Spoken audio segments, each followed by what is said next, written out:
बिस्मिल्लाहिर्रहमानिर्रहीम अस्सलामुअलैकुम। Dear students, आज हम शुरू करेंगे class 9 physics new syllabus 2025 chapter number 5 work energy and power. उससे रिलेटेड आज हम न्यूमेरिकल डिस्कस करेंगे 5.8। A person pushes a lawn mower with the force of 50 newton making an angle of 45 degree with the horizontal. एक person है, शख्स है, वो lawn mover के ऊपर फोर्स लगाता है 50 न्यूटन की और एंगल है जी 45 डिग्री का हॉरिजॉन्टल के साथ। If the mower is moved, जो मूवर है, लॉन मूवर है, वो मूव करता है कितने डिस्टेंस तक, 20 मीटर तक मूव करता है। वर्क डन की वैल्यू हमने फाइंड करनी है। तो हमारे पास गिवन डेटा के अंदर फोर्स है, एंगल है, डिस्प्लेसमेंट है। वर्क का हमारे पास फार्मूला होता है W is equal to F D cos theta. Force हमारे पास 50 है, डिस्प्लेसमेंट हमारे पास है जी 20 और कॉस 45 डिग्री। तो ये हमारे पास हो जाएगा जी 100 और कॉस 45 होता है 0.7071। जैसे इसके साथ मल्टीप्लाई होगा हमारा आंसर आएगा 707.1 जूल। ये हमारे पास वर्क की वैल्यू होगी 707 जूल वर्क डन हम हासिल करेंगे। 5.9 के अंदर क्या पूछा है उसको हम देखते हैं। Calculate the work done. Work done हमने मालूम करना है। एक फिगर हमारे पास मौजूद है, डायग्राम हमारे पास मौजूद है। Pushing a 5 kg box up a frictionless inclined plane. हमने एक बॉक्स के ऊपर फोर्स लगाई है, इंक्लाइंड प्लेन रैंप के ऊपर, स्लोप के ऊपर मौजूद था और 5 किलोग्राम इसका मास है। 10 मीटर तक हम इसके ऊपर की तरफ लेके गए हैं। स्लोप का जो डिस्टेंस है वो 10 मीटर है और यहाँ पे जो एंगल बनता है वो 30 डिग्री बनता है। हमने पहला, इसके दो केस है, पहले हम केस 1 को डिस्कस करेंगे, फिर केस हम 2 को डिस्कस करेंगे। केस 1 के अंदर पूछा है work done pushing the box up the inclined plane. Inclined plane के लिहाज से हमने वर्क डन फाइंड करना है। अब यहाँ पे थोड़ा सा समझेंगे कि हमारे पास जो वर्क डन का फार्मूला होता है W is equal to F dot D होता है। अब फोर्स की वैल्यू हमारे पास होना ज़रूरी है। फोर्स की वैल्यू के साथ साथ हमारे पास इस डॉट की जगह हम एफ एक्स कास थीटा लगाएंगे या एफ वाई साइन थीटा लगाएंगे। क्या वैल्यू हम यहाँ पे पुट करेंगे, अब बात को थोड़ा सा समझेंगे। हमने जो मालूम करना है स्लोप के लिहाज से करना है, यानी कि हाइट को मेंटेन रखते हुए, हाइट को मद्देनजर रखते हुए हमने वैल्यू फाइंड करनी है। क्योंकि जो दो कंपोनेंट्स होते हैं हमारे पास होता है एफ एक्स होता है एफ कॉस थीटा और ये हॉरिजॉन्टल के हिसाब से है, और एफ वाई होता है एफ साइन थीटा। हमारा जो कंपोनेंट है ये एफ वाई के लिहाज से है, एफ एक्स के लिहाज से नहीं है। अगर यहाँ से लेकर यहाँ तक डिस्टेंस मालूम करना होता, मतलब डिस्टेंस दे दिया जाता, यहाँ से लेकर यहाँ तक वर्क डन फाइंड करना होता, तो फिर हम यहाँ पे फार्मूला लगाते W is equal to F cos theta और F cos theta multiply D. अब हमने मालूम करना है यहाँ से लेकर यहाँ तक वर्क डन क्या हुआ है, तो हम हाइट को मद्देनजर रखते हुए यहाँ पे जो हम कंपोनेंट यूज करेंगे, काज वाला कंपोनेंट यूज नहीं करेंगे बल्कि साइन वाला कंपोनेंट यूज करेंगे। वर्क डन का जो फार्मूला होता है वो ये होता है एफ डी कॉस थीटा। ये हॉरिजॉन्टल के हिसाब से है। पिछले न्यूमेरिकल के अंदर हॉरिजॉन्टल का जिक्र किया है। इसके अंदर जो हमने इस हिसाब से हमने मालूम नहीं करना, बल्कि हमने इसका वर्क डन फाइंड करना है। इसका वर्क डन इसके हिसाब से आएगा, तो हमारे पास जो कंपोनेंट होगा एफ वाई वाला हम कंपोनेंट यूज करेंगे। तो हम लिखेंगे, देखेंगे W is equal to F sine theta into D. ये हमारे पास फार्मूला आ जाएगा। और एफ हमारे पास क्या होगा, इस चीज को भी देखेंगे।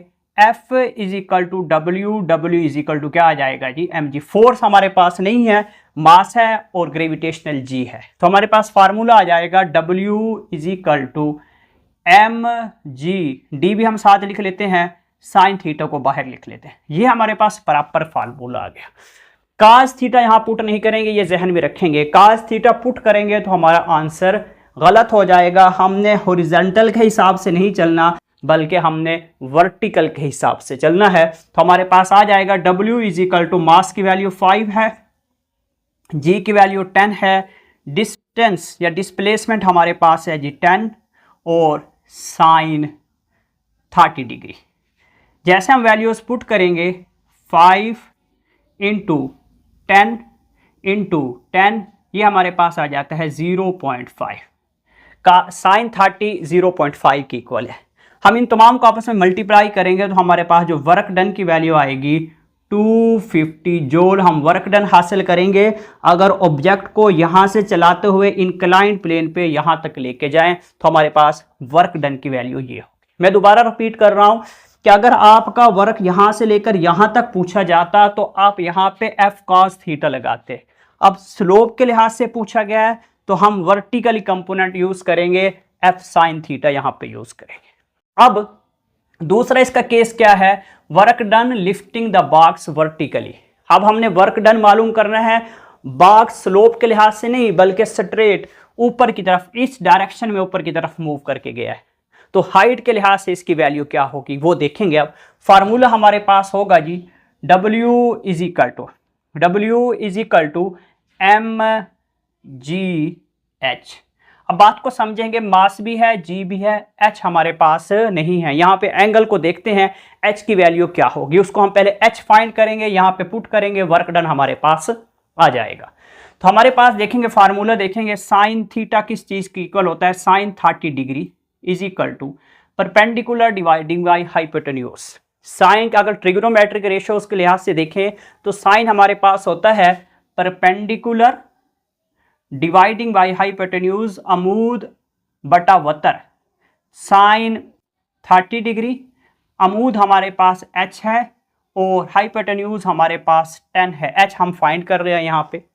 तो साइन 30 हमारे पास होता है 0.5, 10 इधर आके मल्टीप्लाई हो जाएगा, हमारे पास h की वैल्यू आएगी h की वैल्यू हमारे पास आएगी 5 मीटर, ये हमारी हाइट होगी। अब हाइट के लिहाज से हमने वर्क डन फाइंड करना है वर्टिकली लिहाज से, तो W is equal to mass हमारे पास 5 है, G की वैल्यू 10 है, हाइट हमारे पास 5 है, तो इसको हम मल्टीप्लाई करेंगे तो हमारा वर्क डन आ जाएगा 250 जूल। वर्टिकली के लिहाज से भी और स्लोप के लिहाज से भी दोनों वैल्यूज यानी कि दोनों के आंसर हमारे सेम होंगे। आगे तरफ बढ़ते हैं, 5.10 की तरफ हम बढ़ते हैं कि 5.10 में क्या पूछा है। Box of mass 10 kilogram is pushed up along a ramp 15 मीटर long with the force of 80 newton. हमारे पास एक ऑब्जेक्ट है जिसका मास 10 किलोग्राम है, इसको हमने रैंप के जरिए स्लोप पे 15 मीटर की स्लोप है, यहाँ पे 80 न्यूटन के हमने फोर्स लगाई और 15 मीटर तक यहाँ तक लेके गए हम। अच्छा आगे क्या कहता है जी, अब if the box rises up height of 5 metre, और उस बॉक्स ने जो हाइट अटेन की है वो 5 मीटर की हाइट अटेन की है, एफिशिएंसी हमने फाइंड करनी है, सिस्टम की एफिशिएंसी हमने मालूम करनी है। एफिशिएंसी का फार्मूला होता है, समझेंगे बात को, efficiency is equal to output work के लिहाज से है तो वर्क ही लिखेंगे, पावर नहीं लिखेंगे, output work dividing by input work multiply 100%। पहले हम आउटपुट वर्क फाइंड करेंगे फिर इनपुट वर्क फाइंड करेंगे, या पहले इनपुट वर्क फाइंड करते हैं फिर आउटपुट वर्क की तरफ हम बढ़ते हैं। तो इनपुट वर्क की हमारे पास वैल्यू क्या होगी उस चीज को हम देखते हैं। इनपुट वर्क का फार्मूला फोर्स और उसके साथ डिस्प्लेसमेंट F मल्टीप्लाई D, ये इनपुट के लिहाज से होगा क्योंकि हमने ये फोर्स लगाई है और उसके साथ साथ यहां से लेकर यहां तक हमने उसको लेके जाना है। तो हम हाइट कितनी अटेन करते हैं वो हमारे पास आउटपुट होगी। हमने 15 इस स्लोप के ऊपर लेके जाना है, ये हमारी इनपुट होगी। हम आउटपुट कितनी हासिल करेंगे वो हम देखते हैं, हाइट के लिहाज से हमारी आउटपुट होगी। फोर्स हमारे पास है जी 80 और डिस्प्लेसमेंट हमारे पास है जी 15। जैसे हम इसको मल्टीप्लाई करेंगे तो हमारे पास आंसर आ जाएगा 1200 जूल, ये हमारे पास इनपुट है। आउटपुट की वैल्यू क्या होगी, output work is equal to W is equal to mgh। Height के लिहाज से हमारा आउटपुट होगा, तो हमारे पास मास है 10, G की वैल्यू 10, हाइट हमारे पास है जी 5, तो ये हमारे पास आ जाएगा जी 500 जूल, ये हमारे पास आउटपुट है। अब हमने मालूम करनी है जी एफिशिएंसी। एफिशिएंसी का फार्मूला होता है ईटा भी लिख सकते हैं इसको, आउटपुट 500 डिवाइडिंग बाई 1200 मल्टीप्लाई 100%। जैसे हम इसको कैलकुलेट करते हैं तो हमारे पास आंसर आता है 41.6%। 2 0 के साथ 2 0 कैंसिल, 5 के ऊपर 12 डिवाइड करेंगे, 100 के साथ मल्टीप्लाई करेंगे, हमारे पास ये आंसर आएगा। Next 5.11 a force of 600 Newton. हमारे पास 600 न्यूटन की फोर्स है। एक्ट ऑन अ बॉक्स, एक बॉक्स के ऊपर अप्लाई करते हैं, पुश करता है, वो मूव करता है 5 मीटर तक और टाइम लगता है 15 सेकेंड। हमने पावर फाइंड करनी। बहुत ही सिंपल है, बहुत ही आसान है। पावर का फार्मूला होता है P is equal to work dividing by time होता है। अब बात को समझेंगे।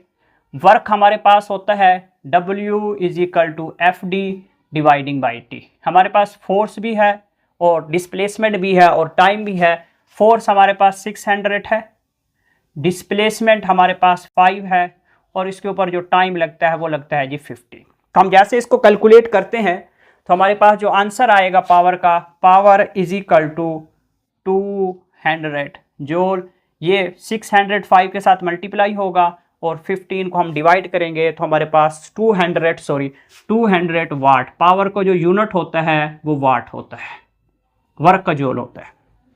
5.12 a 40 kilogram boy runs up stair 10 metre height in 8 second. एक 40 किलोग्राम का लड़का है, वो दौड़ता है स्टेयर के ऊपर और 10 मीटर हाइट अटेन करता है 8 सेकेंड के अंदर। उसकी पावर क्या होगी, पावर कितनी हासिल कर पाता है वो? वही formula P is equal to W/T, W is equal to FD dividing by T। अब बात को समझेंगे। F is equal to W, W is equal to mg। ये हो गया, डिस्प्लेसमेंट हाइट के लिहाज से चेंज हो जाएगा। हम वैल्यूज पुट करेंगे P is equal to mgh dividing by T।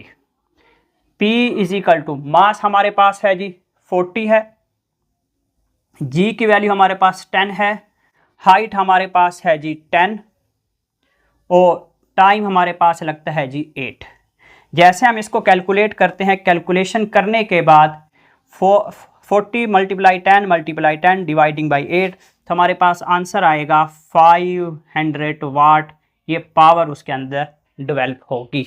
Last numerical है जी 5.13 चैप्टर नंबर 5 का, उसको हम देखते हैं। A force F act through a distance L on a body. हमारे पास एक फोर्स F है, डिस्टेंस L तक वो क्या करती है, अप्लाई की जाती है। फोर्स F अप्लाई करते हैं, ऑब्जेक्ट डिस्टेंस L तक मूव करता है। डिस्टेंस जो लेंथ यानी कि डिस्प्लेसमेंट तय करता है वो L तय करता है। लेंथ एक यूनिट है। The force is then increased 2F। हम फोर्स को बढ़ा देते हैं, 2F फोर्स कर देते हैं। जिस वक्त 2F फोर्स करते हैं तो ऑब्जेक्ट 2L डिस्टेंस तक मूव करता है। पहले फोर्स हम F लगाते हैं, ऑब्जेक्ट L डिस्टेंस तक फासला तय करता है। फोर्स को हम बढ़ा देते हैं, 2F कर देते हैं तो उसका जो डिस्प्लेसमेंट 2L हो जाता है। स्केच या फोर्स डिस्प्लेसमेंट ग्राफ।